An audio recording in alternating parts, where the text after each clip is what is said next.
چھتر park پہنچ کر driver کو کرایہ دیتے اسے اندازہ ہوا کہ کم از کم گھر سے نکلنے سے پہلے ایک بار پرس ضرور چیک کر لینا چاہیے تھا۔ بیگ میں صرف چند 100 روپے تھے جو اس نے ڈرائیور کو تھما دیے تھے۔ اب گھر واپسی کے لیے کچھ بھی نہیں تھا۔ کرائے سے جو چند روپے بچے تھے وہ ٹکٹ لے کر پارک کے اندر آ گئی تھی۔ یہ جگہ اسے بہت پسند تھی۔ جب اسلام آباد آنا ہوتا تھا وہ ضد کر کے یہاں آتی تھی۔ جھیل سائڈ والا حصہ اب اپنی خوبصورتی میں پہلے جیسا نہیں رہا تھا، مگر پھر بھی یہاں آ کر ایک عجیب سا سکون تھا۔ وہ خاموشی سے چلتی پانی میں پڑے ایک بڑے سے پتھر پر آ کر بیٹھی تھی۔ گھر سے نکلنے کے بعد فرح کی کتنی کالز آئی تھی، مگر اس نے موبائل آف کر دیا تھا، اور اب موبائل آن کیا تو پہلی کال ہی بابی کی تھی۔ لب بینچیں ریجیکٹ کر دی تھی اور پھر تو کالز کا سلسلہ بن گیا تھا۔ عثمان بھائی اور سمیان بھائی کی مسلسل کال آ رہی تھی۔ اس نے غصے سے پھر موبائل آف کر دیا تھا۔ اسے اس وقت کسی سے بھی بات نہیں کرنی تھی۔ بھوک سے برا حال ہو رہا تھا، مگر خالی پیٹ منہ چڑھا رہا تھا، خالی بیگ منہ چڑھا رہا تھا۔ وہ بہت دیر تک وہاں بیٹھی رہی تھی کہ دوپہر کی چمکتی دھوپ اپنے آپ کو سمٹنے لگی تو اس کے دل میں عجیب سے خیالات آنے لگے۔ آتے جاتے بہت سے لوگ اسے کتنی دیر سے ایک ہی پتہ پر بیٹھے عجیب سے نظروں سے دیکھنے لگے تھے، مگر اس نے توجہ نہ دی تھی۔ اس کے دل و دماغ پر غم اور غصے کا خمار چھایا ہوا تھا۔ وہ جب گھر سے نکلی تھی تو 11 کا ٹائم تھا۔ اس پارک میں 2 بجے داخل ہوئی تھی۔ اب گھڑی دیکھی تو وہ 5 بجا رہی تھی۔ شام قریب تھی، مگر وہ بیٹھی رہی تھی۔ دل پھر خوب رونے کو چاہ رہا تھا۔ کچھ سوچتے ہوئے اس نے موبائل آن کیا تو پھر کالز کا سلسلہ شروع ہو چکا تھا، جنہیں ریجیکٹ کرتے اس نے کراچی گھر کا نمبر ڈائل کیا تھا۔ ماما سے بات کرتے، حال احوال پوچھتے، اس کی آنکھوں سے آنسو بہنے کو بےتاب تھے۔ جی چاہا کہ انہیں بتائے کہ طاہرہ بیگم جہاں ہیں اور اس کے ساتھ کیسا برتاؤ کر رہی ہے، مگر وہ پھر مصلحت کا دامن تھام کر چپ ہو گئی تھی۔ کیا کر رہی ہو؟ کچھ نہیں، یہاں چھتر پارک میں آئی ہوں، اچھا آؤٹنگ ہو رہی ہے، سمیان کے ساتھ ہو یا ساری فیملی آئی ہوئی ہے؟ آپ نے بتایا نہیں پھوپھو لوگوں کا کیا حال ہے؟ اس نے بات ہی ٹال دی تھی، کیا فائدہ تھا بتانے کا بھی، الٹا انہوں نے اسے ہی سمجھانے بیٹھ جانا تھا۔ سب ٹھیک ہے، ہاں یاد آیا ساتھ پاکستان آ گیا ہے، کل شام آیا تھا، مگر جمال بھائی نے اسے گھر میں داخل نہیں ہونے دیا۔ ہادیہ بتا رہی تھی کل سے دوست کے ہاں ہے، کہہ رہی تھی میں اور تمہارے پاپا چکر لگائیں۔ جمال بھائی کو سمجھائے، جو ہونا تھا جو ہو چکا ہے، ویسے بھی تم اب اپنی لائف میں سمیان کے ساتھ سیٹ ہو چکی ہو۔ سعد نے بھی تم لوگوں کے لیے تو یہ قدم اٹھایا تھا، بھائی کو سمجھاؤ، سعد کو معاف کر دے، ناحق سزا جھیل رہا ہے، وہ بھی زرش کے لیے دوسرا دچکا تھا۔ سمیان احمد کے ساتھ رہنے کے باوجود اسے سعد کا زیادتی بھولی نہیں تو اس نے سوچ رکھا تھا کہ وہ اسے کبھی بھی معاف نہیں کریں گے۔ 2-3 باتوں کے بعد اس نے کال بند کر دی تھی۔ کال کا دوبارہ سلسلہ شروع ہوا تو اس نے پھر سیل فون آف کر دیا تھا۔ اس نے اپنی جلتی آنکھیں اپنے گھٹنوں پر رکھ لی تھی۔ پھول پھول کر رونے کو جی چاہ رہا تھا، پاؤں میں جلن ہو رہی تھی، جسم کی حرارت بڑھ چکی تھی، فلو کی وجہ سے اب اسے چھینکیں آنا شروع ہو گئی تھی۔ فرح نے زرش کے گھر سے نکلنے کے 1 گھنٹے بعد بابی کو کال کر لی تھی، وہ ڈیوٹی پر تھی۔ ساری صورتحال سن کر وہ بھی گھبرا گئی تھی۔ فرح نے زرش کے گھر سے نکلنے کے 1 گھنٹے تک انتظار کیا تھا، مگر پھر پریشان ہو کر اس نے بھائی کو فرح کو تسلی دے کر وہ کچھ دیر میں ہی گھر پہنچ گئی تھی۔ پہلے تو بہت سے ہی زرش سے رابطہ کرنے کی کوشش میں رہی تھی، مگر زرش کی کالز ریجیکٹ کر دینے پر انہوں نے عثمان بھائی کو کال کر کے صورتحال بتا دی تھی۔ اب چھپانے کا کوئی فائدہ نہیں تھا، نہ جانے وہ کہاں گئی تھی۔ عثمان بھائی نے سمیان احمد سے رابطہ کیا تھا، دونوں فوراً گھر آئے تھے۔ علی جو گھومنے پھرنے نکلا ہوا تھا وہ بھی آ چکا تھا۔ زرش کہاں جا سکتی ہے، سبھی فکر مند ہو گئے تھے۔ یہ صورتحال طاہرہ بیگم کے لیے بھی تشویشناک تھی۔ سب کو جمع ہوتے دیکھا وہ کمرے میں چلی گئی تھی، تاہم کسی نے انہیں کچھ نہیں کہا تھا، مگر سب کے دل و دماغ میں ایک جنگ سی چھڑ گئی تھی۔ خاص طور پر سمیان احمد کا سب سے برا حال تھا۔ سمجھ نہیں آ رہی تھی زرش کی بے وقوفی پر ماتم کر یا اپنی ماں کی اس حرکت کو مورد الزام ٹھہرائے۔ دوپہر سے سپہر اور پھر جب سپہر بھی ڈھلنے لگی تو وہ سب لوگ اپنی سی کوشش کرتے کئی جگہ دیکھ کر آ چکے تھے جہاں وہ جاتی تھی۔ اکیڈمی میں وہ آج گئی تھی، وہاں سے بھی علی پتہ کر کے آیا تھا۔ اچانک سمیان کے ذہن میں خیال آیا، کہیں وہ کراچی تو نہیں چلے گی؟ میں انکوائری آپریٹر سے پتہ کروا چکا ہوں، کراچی جانے والی فلائٹ صبح 10 بجے کے بعد ابھی تک کوئی نہیں گئی، دوسری فلائٹ شام کی ہے، ہو سکتا ہے وہ ایئرپورٹ پر ہو۔ پتہ کر لینے میں کوئی حرج نہیں۔ وہ دونوں اکٹھے ہی ایئرپورٹ پہنچے تھے، مگر ہر طرف دیکھ لینے کے باوجود انہیں کہیں نہیں ملی تھی۔ تھک ہار کر وہ وہاں سے نکل آئے تھے۔ کہاں جا سکتی ہے وہ آخر؟ سمیان احمد کو اس کی جذباتیت کا اچھی طرح اندازہ تھا۔ دل میں عجیب سے وہم بھی آ رہے تھے، مگر ہو سکتا ہے وہ یہیں کہیں ہو۔ فلائٹ کے علاوہ وہ اتنی جلدی کراچی جا بھی نہیں سکتی، ریل گاڑی میں بھی نہیں، عثمان بھائی نے کہا۔ پھر بھی میں فون کر کے پتہ کرتا ہوں، ہو سکتا ہے کوئی کلو مل جائے۔ سمیہ نے کراچی چچا کے گھر پر کال کی تھی۔ چچی جان نے اسلام دعا کے بعد ادھر ادھر کی باتیں کی تھی۔ سمیہ براہ راست ان سے پوچھ بھی نہیں سکتا تھا۔ ابھی زرش کی بھی کال آئی تھی، شکر ہے وہ اپنے ہول سے نکلی تو صحیح۔ پچھلے دنوں زباریہ فون پر اس کی کیفیت کا بتاتی رہتی تھی۔ 3-4 دن سے کسی کا کوئی فون نہیں ہے۔ میں خود سے سوچ رہی تھی آج کروں اور تم دونوں کی کال آ گئی۔ خوش رہو۔ کیا بات ہے آپ کی زر سے؟ کیا بات ہوئی آپ کی زر سے؟ تمہارے سامنے ہی تو وہ بات کر رہی تھی، کیا تمہیں علم نہیں؟ ہاں علم ہے۔ سمیہ نے فوراً بات بنائی تھی۔ مجھے بڑی خوشی ہو رہی ہے کہ وہ نارمل ہو رہی ہے۔ بتا رہی تھی کہ آؤٹنگ کو تم لوگ چھتر پارک آئے ہوئے ہو۔ ویسے بھی یہ جگہ ہے اس سے بڑی پسند، تو کیا وہ ابھی تک چھتر پارک میں ہے؟ سمیان کے ذہن کو جھٹکا لگا۔ اس نے فوراً چچی سے خدا حافظ کہا تھا، جلدی کرے، وہ چھتر پارک میں ہے۔ چچی جان سے اس کی بات ہوئی تھی۔ عثمان بھائی نے فوراً گاڑی سٹارٹ کی تھی۔ شام کے سائے گہرے ہونے کو تھے۔ بڑی سپیڈ سے وہ لوگ وہاں پہنچے تھے۔ پارک کے اندر وہ کہیں دکھائی نہ دی تھی۔ جھیل کی سیر پر نہ ہو، عثمان بھائی کے کہنے پر وہ دونوں ادھر ہی چلے آئے تھے۔ سیڑھیوں پر کھڑے ہو کر سمیان احمد نے دائیں سے بائیں نگاہ دوڑائی تھی اور پھر ایک منظر پر صرف نہ سمیان کی ہی نہیں، عثمان کی بھی نظریں ساکت ہوئی تھی۔ ننگے پاؤں اندھا دھند بھاگتی زرش نظر آ گئی تھی۔ سمیان بھاگو! سمیان نے فوراً صورتحال بھانپی تھی۔ وہ دونوں بھاگتے ہوئے آگے بڑھے تھے۔ اندھا دھند بھاگتی زرش سمیان کے سامنے آ جانے سے اس سے ٹکرا کر ایک دم چیخی تھی۔ سمیان احمد کو اپنے سامنے دیکھا، وہ بے یقین ہوئی تھی۔ ایک پل کو اور پھر خوف سے اس نے سمیان کے سینے میں منہ چھپا لیا تھا۔ سمیان! زرش کا بیگ وہی گر گیا تھا۔ عثمان بھائی نے آگے بڑھ کر اٹھا لیا تھا۔ سمیان احمد نے اسے خود سے دور کرتے ہوئے بڑی کھولتی نگاہوں سے دیکھا تھا۔ یہ سب کیا ہے؟ انتہائی برہم انداز تھا۔ پہلے سے ہی خوفزدہ زرش مزید سہم گئی تھی۔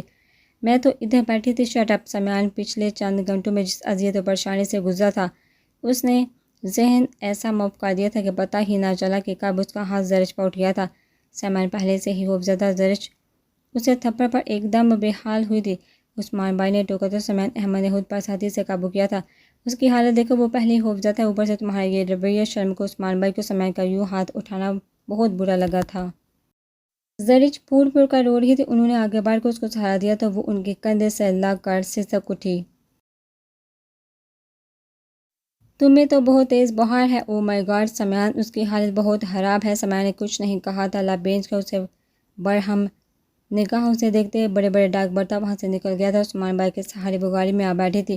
اس کے ساتھ آج جو کچھ بھی ہوا تھا، اس کے بعد خود سے جو بھی حماقت کی تھی اور جو ہونے جا رہا تھا، ان سب واقعات نے مل کر اسے اس طرح جھنجھوڑا تھا کہ گھر جانے تک اس کے حواس ساتھ چھوڑ چکے تھے۔ بیٹی کی ولادت نے نویرہ کو ایک دم سے بڑا اعتماد بخشا تھا۔ ایک ایسا بھرپور اعتماد کہ جیسے اسے اب کسی کی بھی پرواہ نہ رہی ہو۔ اس نے بیٹے کا نام معصب رکھا تھا۔ شارق زمان کو پہلی بار احساس ہوا کہ اپنی اولاد کے معاملے میں وہ نویرہ کے سامنے یکسر غیر اہم ہو کر رہ گیا ہے۔ اس نے بیٹے کا نام اسامہ رکھنا چاہا تھا، مگر نویرہ کو معصب کے نام پر ڈٹے دیکھ کر اس نے خاموشی اختیار کر لی تھی۔ ان چند دن میں بہت غور و خوض کے بعد اب احساس شدت سے ہوا کہ نویرہ بہت بدل گئی ہے۔ کیسے وہ وجہ ڈھونڈنے میں لگا ہوا تھا، مگر اپنا موقف غلط نہیں لگ رہا تھا۔ حالہ بیگم ابھی تک ادھر ہی رفت باجی بھتیجے کی خوشخبری سن کر چند دنوں میں ہی پاکستان آ گئی تھی۔ اکیلی آئی تھی، شوہر اور بچے وہیں تھے، صرف چند دن کے لیے آئی ہوئی تھی۔ ان کی آمد کے بعد شارق زمان نے عقیقے کی تقریب رکھ لی تھی۔ نویرہ سے لاکھ اختلاف سے ہی بیٹا تو اس کا اپنا تھا۔ وہ اپنی بیٹی کی آمد کی بھرپور خوشی منانا چاہتا تھا۔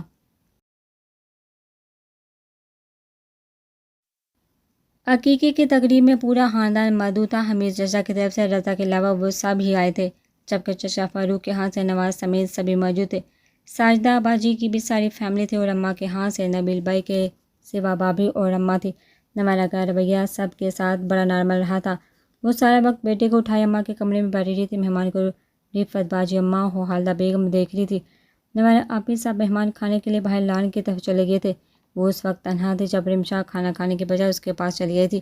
اسے دیکھ کر نویرہ کے چہرے کے اعصاب کشیدگی کا شکار ہوئے تھے، تاہم وہ خاموش رہی تھی۔ آپ مجھ سے ناراض ہیں؟ وہ سارا وقت صرف اسلام دعا کے علاوہ اسے سے مخاطب نہیں ہوتی۔ رمشا کے دل و دماغ پر ایک بوجھ سا پڑ گیا تھا۔ ادھر رضا کا رویہ دن بدن بدترین ہوتا جا رہا تھا۔ پہلے تو اسے حمید صاحب کی مصلحت رہتی تھی، مگر اب اس کا سارا غبار امی پر اترتا تھا۔ وہ بغیر لحاظ کے اپنے اندر کا ابال نکالتا تھا۔ کیوں نوائرہ نے بڑی سنجیدگی سے اسے دیکھا، وہ انگلیاں چٹھاتی بہت پریشان تھی۔ رضا نے آپ کے معاملے میں شارق بھائی کے ساتھ جو بھی غلط بیانی کی، اس کی کہیں نہ کہیں وجہ تو میں بھی ہوں۔ اگر میں رضا کو اس سال تک غصہ نہ دلاتی تو وہ شاید یہ قدم بھی نہ اٹھاتا۔ آنسو بھری آنکھوں سے اس نے اقرار جرم کیا تھا، جو ہونا تھا وہ ہو چکا ہے۔ تم وجہ نہ بنتی، کوئی اور وجہ بن جاتا۔ قصور تمہارا نہیں، قصور میرا ہے کہ میں نے رضا کو سمجھنے میں غلطی کی۔ مجھے نہیں علم تھا کہ جس سے میں چھوٹا بھائی سمجھ رہی ہوں وہ ذہنی طور پر اس قدر گھبراہٹ کا اختیار کرے ہے۔ اس طرح سے سوچوں تو لگتا ہے اچھا ہی ہوا مجھ پر شارق زمان کی بھی حقیقت کھل گئی۔ میں جو ہوں مجھے پتہ ہے، مجھے کسی کی معافی یا گواہی کی ضرورت نہیں۔ ہاں تم نے زحمت کی۔ نوائرہ کے ٹھنڈے ٹھار لہجے میں ایسا احساس تھا کہ رمشا لب دانتوں تلے دبا گئی، اور پھر وہ وہاں رکی نہیں تھی، فوراً پلٹی تھی، مگر دروازے کی دہلیز پر نواز فاروق کو اس کی بیگم کو کھڑے دیکھ کر ساکت رہ گئی۔ نوائرہ کے دروازے کی جانب پوچھتی اور وہ کب کا ان لوگوں کو دیکھ چکی تھی۔ وہ فوراً کمرے سے نکلی تو نواز اور رمیسا کو اندر جانے کا اشارہ کرتے خود اس کے پیچھے لپکا تھا۔ یہ سب کیا تھا رمشا؟ مجھے نہیں پتا نواز بھائی، پلیز کوئی بات نہیں تھی، یوں ہی بکواس کر رہی تھی میں۔ جھلکتی آنکھوں سے آنسو صاف کرتے ہوئے اس نے کہا تو نواز نے ایک پل کو اسے دکھا تھا۔ ادھر آؤ، یہاں بیٹھ کر بتا، ہو سکتا ہے کوئی مسئلے کا حل نکل سکے۔ وہ اسی لیے ایک نسبتاً پرسکون گوشے میں آ بیٹھا تھا۔ نواز کے زور دینے پر رمشا کچھ دیر کو چپ رہی تھی، پھر ایک ایک بات بتاتے چلے گئی، اور نواز فاروق کے لیے یہ سب کسی قیامت سے کم نہیں تھا۔ او مائی گاڈ، یہاں کتنا کچھ ہو چکا ہے۔ شارق زمان کیا اتنا احمق تھا کہ رضا کے ایک جھوٹ پر ایک انتہائی قدم اٹھا بیٹھا؟ نوائرہ کے بارے میں کوئی قسم بھی اٹھائے میں یقین نہ کروں۔ اور شارق اب کیا صورتحال ہے؟ بے یقینی سے نکلنے کے بعد رمشا کو دیکھا، وہ دوپٹے سے اپنا چہرہ صاف کر رہی تھی۔ ابھی کچھ دیر پہلے حالدہ آنٹی پھوپھو سے بات کر رہی تھی کہ نوائرہ آپی کسی بھی طور پر شارق بھائی کے ساتھ رہنے پر آمادہ نہیں۔ وہ شارق بھائی کا ذہن ابھی تک اسی مقام پر ہے۔ آنٹی یہ بھی بتا رہی تھی کہ نوائرہ آپی اب ان سے علیحدگی کی بات کر رہی ہیں، مگر حالدہ آنٹی نہیں مان رہی۔ او نو، نواز فاروق گمسم سا رہ گیا تھا۔ نوائرہ کو خود یہاں صرف اور صرف شارق کی وجہ سے، اور اب شارق صرف ایک جھوٹے الزام پر یہ سب کر رہا تھا۔ اسے یقین کرنے پر تعمل ہوا۔ میں تو اب تک سمجھ رہی تھی کہ نوائرہ آپی یہاں ہے، سب کچھ بہتر ہو چکا ہے، مگر مجھے اندازہ نہ تھا کہ اب بات اس قدر بڑھ جائے گی۔ کہ حالدہ آنٹی رو رہی تھی کہ نوائرہ آپی کسی طور بھی نہیں مان رہی، ان کی صرف ایک ہی ضد ہے، یا تو وہ ان کے اپنے ہاں لے جائے یا پھر وہ خود شارق سے ہر تعلق کو توڑ ڈالے گی۔ نواز بھائی، اچانک اس نے گمسم سے نواز فاروق کو پکارا تھا۔ اب شارق بھائی سے بات کریں، ہو سکتا ہے کوئی بہتری کی راہ نکل آئے۔ آپ کو نہیں پتا رضا کس حد تک بد لحاظ اور جذباتیت کا شکار ہو چکا ہے۔ صرف اور صرف پھوپھا جان کی دھمکیوں کی وجہ سے کچھ لحاظ کر جاتا ہے، ورنہ تو اٹھو اب یہاں سے، یہ رونا دھونا بند کرو۔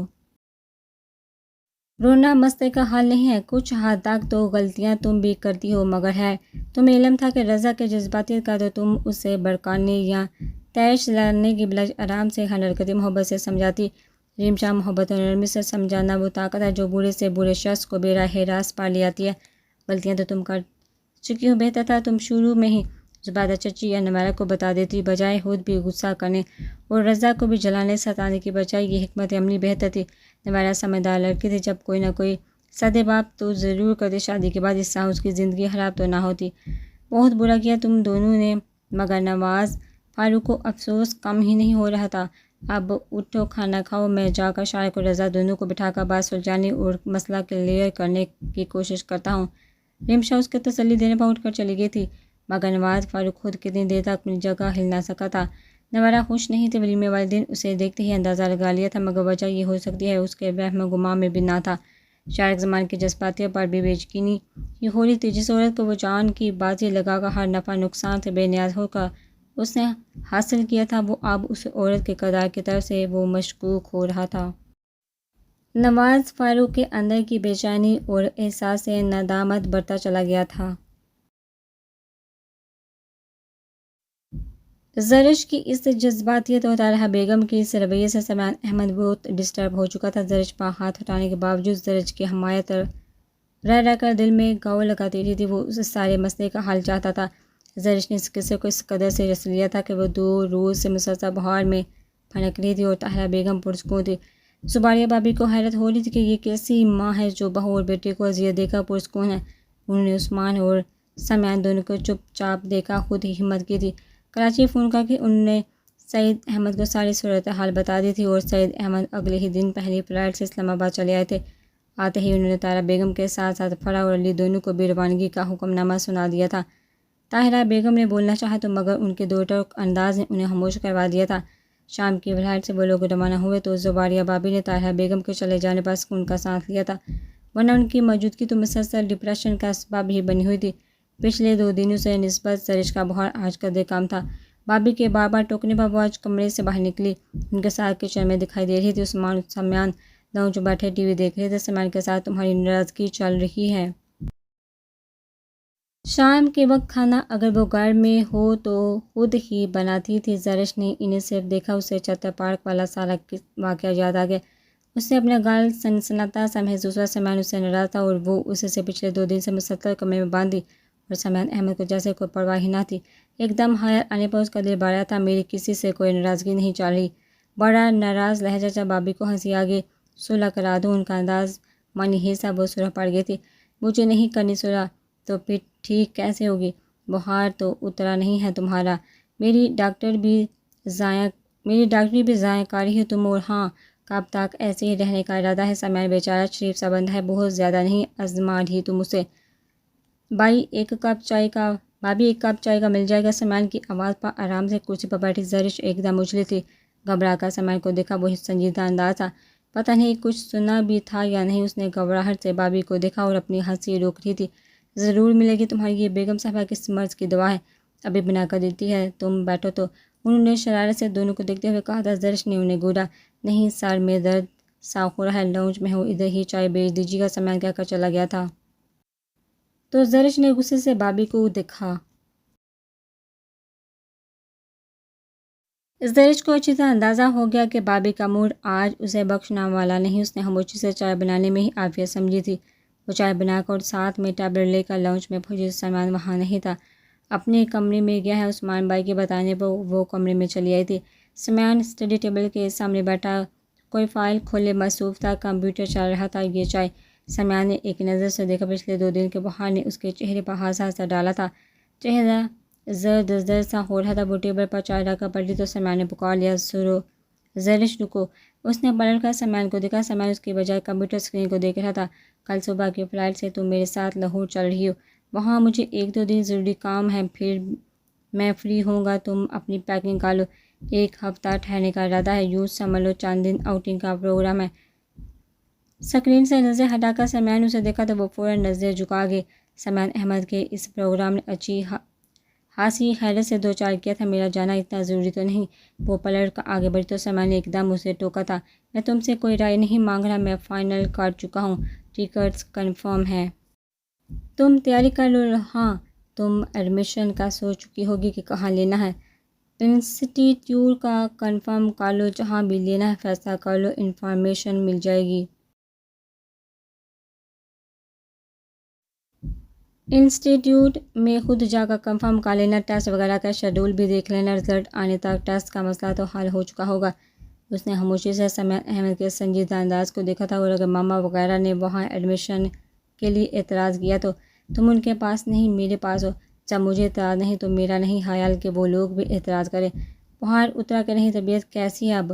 اگرچہ گزشتہ 2 دنوں میں یہ ان کے درمیان پہلی گفتگو کی تھی تو سمیان احمد نے طبیعت کے بارے میں بھی پہلی بار پوچھا تھا۔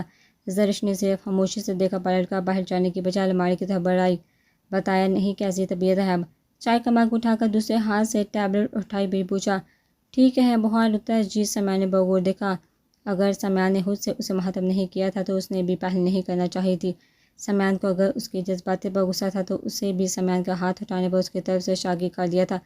ہاں بات سنو، میری الماری سے پیکنگ کے لیے کپڑوں کا انتخاب کرتے ہوئے رکی تھی۔ جی کہیے، ادھر آؤ۔ سمیان کے بلاوے پر ٹھٹکی تھی، ابھی وہ اسے اس مقام پر نہیں تھی کہ سمیان کی نگاہوں کے پیام کو سمجھ پاتی، مگر آواز کی نرمی نے ضرور اس کے دل کی دھڑکنوں کو تیز کر دیا تھا۔ کہیے، میں سن رہی ہوں۔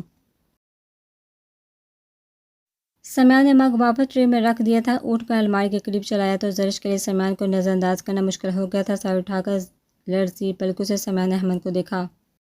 ناراض ہو؟ زری، میں زردی میں ایک دم گلتی سرخی اور آرزو پاپل کو کھلنا سمیع نے بڑی دلچسپی سے یہ منظر دیکھا تھا۔ جی ہاتھ اٹھایا تھا نا میں نے تم پر۔ سمیع نے الماری کا پٹ بند کر دیا تھا۔ بند پر ہاتھ جما کر دوسرے ہاتھ سے اس کے چہرے پر ٹھہری سنہری لٹ کو چھوا تو زرش کو لگا اس کے بدن میں بڑکی روح سی دوڑ گئی ہے۔ آپ اسے سمجھنا ہے کہ وہ کیا کرے۔ اس نے پیچھے کھسکنا چاہا تو سمیع نے دوسرا ہاتھ بھی دیوار پر رکھ کر فرار کی راہیں مسدود کر دی تھی۔ آپ کیا کرتے ہیں، راستہ دیں۔ وہ ایک پل میں ہی گھبرا گئے تھے۔ اس کے کمرے کی چار دیواری میں بارہا سامنے سامنا رہا تھا، مگر ایسی گھبراہٹ پہلے کبھی نہیں تھی۔ سمیع کی یہ پیش قدمی، ورنہ اب تک تو سمیع احمد کی طرف سے ایسی کسی بھی پیش قدمی کا عملی مظاہرہ نہیں ہوا تھا۔ پہاڑ تو ابھی بھی ہے۔ دائیں ہاتھ اٹھا کر اس کی پیشانی اور گردن کو چھو کر دیکھا۔ زرش کے اندر اس ہاتھ کے لمس نے ایک آگ سی بھر دی تھی۔ ٹھیک ہوں میں، آپ پلیز راستہ دیں، ناراض تو نہیں ہونا۔ اس نے ایک دم نفی میں سر ہلا دیا تو سمیع کے ہونٹوں پر ایک دم مسکراہٹ ابھری تھی۔ اس کا گھبرایا انداز بڑا دلربا سا تھا۔ سائڈ سے نکلنا چاہا تھا، مگر سمیع نے بازو پر ہاتھ رکھ کر بڑی نرمی سے بازو کے حصار میں لے لیا تھا۔ کک کیا کرتے ہیں، مجھے جانے دیں پلیز۔ وہ ایک دم روہن سی ہوئی تھی، سخت گرفت سے نکلنے کو مچلی، مگر یہ گرفت تو مزید گہری ہوئی تھی۔ سمیع احمد کا انداز شرارت انگیز تھا۔ زرش کا جی چاہا ابھی رو دے۔ آپ نے وعدہ کیا تھا آپ مجھے تنگ نہیں کریں گے جب تک میں نہیں چاہوں گی۔ اس نے سمیع احمد کے جذبات پر باندھنا چاہا تھا تو سمیع نے اس کی لرزی پلکوں کے جالر کو دیکھا۔ وہ صرف ایک لمحے کو سمیع احمد کی نگاہوں میں دیکھ پائی تھی۔ جذبوں کا ایک جہان آباد تھا ان نگاہوں میں۔ مجھے ابھی ایجوکیشن مکمل کرنی ہے، جھکی نگاہیں اور لرزی آواز میں اس نے دل کی بات کہی تھی۔ وہ ابھی سے سمیع احمد کے سامنے واضح کر دینا چاہتی تھی کہ آئندہ سے صورتحال درپیش نہ ہو تو مکمل کرو۔ کون روک رہا ہے تمہیں، بلکہ میں خود تمہیں سپورٹ کر رہا ہوں۔ مگر زندگی کے دیگر ترجیحات بھی ہیں، انہیں مت بھولو۔ آپ نے وعدہ کیا تھا آپ مجھے فورس نہیں کریں گے۔ وہ رو دینے کو تھی۔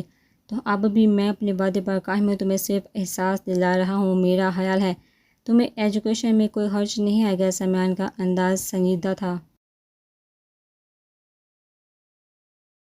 بات ایجوکیشن کی نہیں، جس طرح آپ کی امی جہاں آ کر میرے ساتھ جو سلوک کر کے گئی ہیں، میں کبھی برداشت نہیں کروں گی۔ آپ کے حوالے سے لگے الزامات سب اسی طرح آپ مجھ سے اس وقت تک کبھی بھی رویے کی توقع مت کریے جب تک وہ خود سے اس رشتے کو قبول نہیں کریں گی۔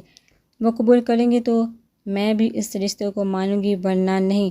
میں یہاں ہوں، کیا آپ سب لوگوں کے لیے اتنا کافی نہیں ہے؟ سمیع نے خاموشی سے اس کی بات سنی تھی۔ طاہرہ بیگم کے لیے اس کے لہجے میں موجود تلخی کا اندازہ لگانا چاہا تھا۔ سچ کہیں ایسا نہ ہو امی، جب امی اپنے رویے کو قبول کریں تب بہت دیر ہو چکی ہو۔ مجھے کوئی اعتراض نہیں، نہ پہلے نہ اب۔ میں اپنے وعدے پر قائم ہوں اور رہوں گا بھی۔ مقصد تم کو تصویر کا یہ رخ بھی دکھانا تھا کہ آنے والے حالات میں اب تمہیں کس قسم کے سوالات کا سامنا کرنا ہوگا۔